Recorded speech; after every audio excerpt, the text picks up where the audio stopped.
How has it been then, kind of watching the campaign slightly from afar? Have you been enjoying it? Well, it's lackadaisical, it's tedious, I think. Like the rest of the country, I'm thinking, is this the best they can throw together? Shall we say it's a slow start? And give an example of how they're not roughing one another up yet. Jeremy Corbyn yesterday announced a football policy about, let's have more democracy in football. And he gave Bayern Munich in Germany as the ideal club. The same hour he did so, Bayern elected the president of Adidas as its president. It's the most multinational corporation company in the world. Every member of its supervisory board, bar one, is from a top international multinational. It's exactly the opposite. So Corbyn got it totally wrong, and none of the other parties managed to point that out, which to me kind of shows it's pretty slow and it's pretty boring. Do you agree with that? Slow and boring? Well, I don't know enough about the Bundesliga to take that one on, but no, this was supposed to be a Brexit election, and that somehow hasn't yet happened, and it's partly because of Johnson's gaffes, one or the other, and on the Labour Party side, there are bizarre ideas about the nationalisation of BT and free broadband. I mean, it's so bizarre that it's preoccupying people's attention. But I think in the next week or so, we'll get back to the fundamental issue about, where the country goes, and that does revolve around Brexit. I think it's interesting, isn't it? Because it feels like with these elections, parties go into them with a clear strategy. Like Labour want to talk about the domestic agenda, the Conservatives want to talk about Brexit, and yet then events come along that drag it all off course. And of course, one of these has been the floods that have hit a big part of the country over the last week. I just wonder whether politicians will be judged a lot on their response to that. I think we can just have a little listen to Boris Johnson getting heckled as he visited some of those flood-hit areas this week. Let's have a listen. I'm not very happy about talking to you, so if you don't mind, I'll just know what I'm doing. Very much. You've not helped us up to press. I don't know what you're here today for. Hello. You took your time, Boris, haven't you? Yeah. Where you been? All right. Well, we've been on it round the clock. We've been on it round the clock. And is there anything in particular that you'd like us to do to? No, thank you. No. No. You've got everything you need, then. If you want my vote and you were going to get it, you'll just come for us. We'll do everything we can. Tell me where your home is. It's over there under 3 foot of water, and it's a bungalow, and we've lost everything. Yeah. I mean, how important do you think events like this can be in election campaigns? Well, my village is flooded. I've got sandbags outside my house. My whole constituency is flooded with people's homes ruined and businesses. It can be, but I don't think it will be, because there's anger, but it's kind of it's all of you. If the council's not there, blame the council.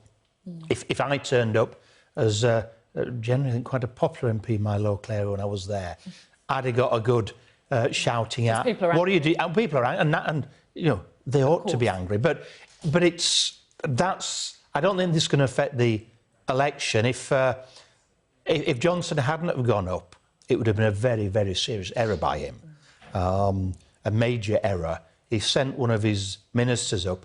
And one of the problems is that people don't know. I mean, the media knows, but you're not going to put kind of, second-line minister on the headlines. So even when someone does go, it needs to be the big figures.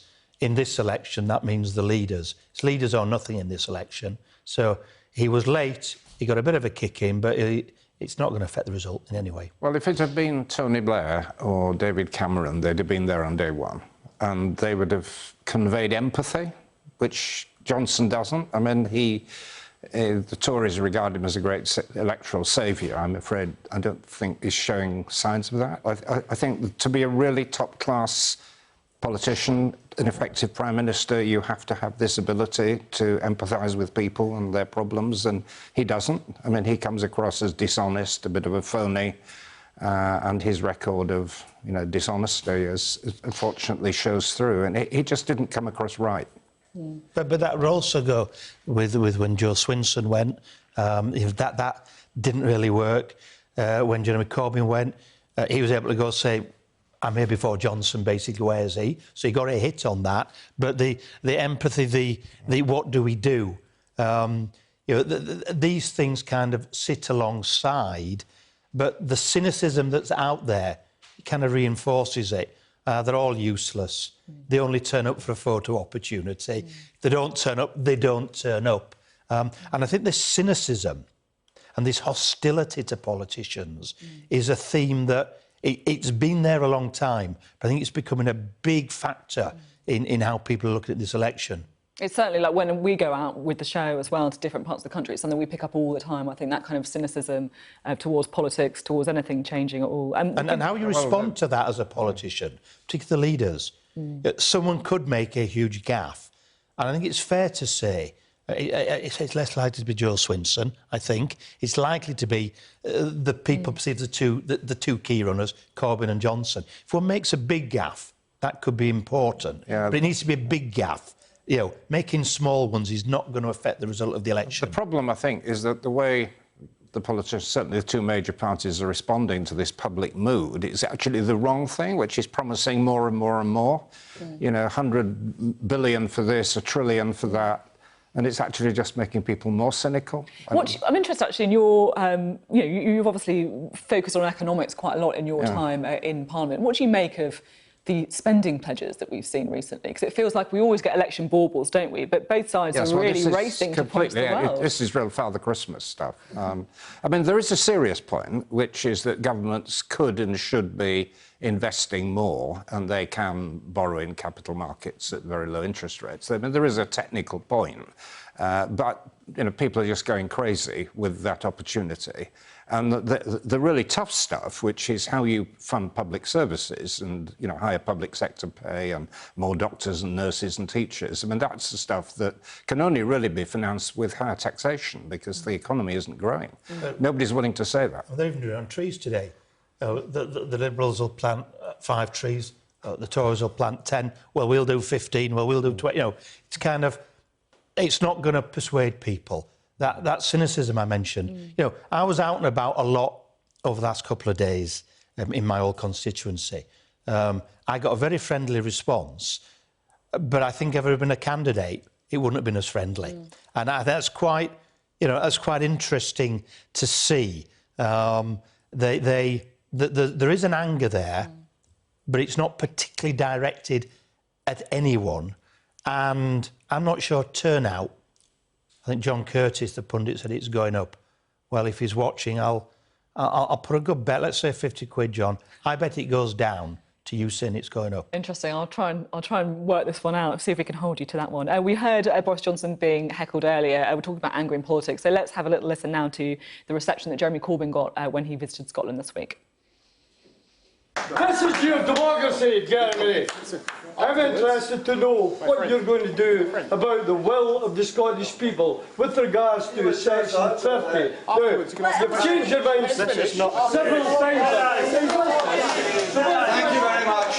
Right. Thank you very much. I mean, it's a risk, isn't it, when you go out campaigning, that you're going to get angry members of the public, you know, harassing you. Is it something that you guys have experienced yourself? Yeah, I mean, that was just one individual, but actually Scotland is a hornet's nest, isn't it? And Corbyn is playing a very dangerous game here because by tantalising with this prospect of an alliance with the SNP, it's feeding the agenda of independence. I mean, we've been very clear that we do nothing to support the breakup of the United Kingdom any more than we support the breakup of Europe. So we have a fairly consistent view on it. But Corbyn is playing with the SNP as potential allies, and that's a very dangerous game. So there isn't one election. It's really important to understand that this time. The election in Scotland, the election in the north of England, the election in London, they're different elections. They really are. And the kind of the one-size-fits-all is not going to work in this election.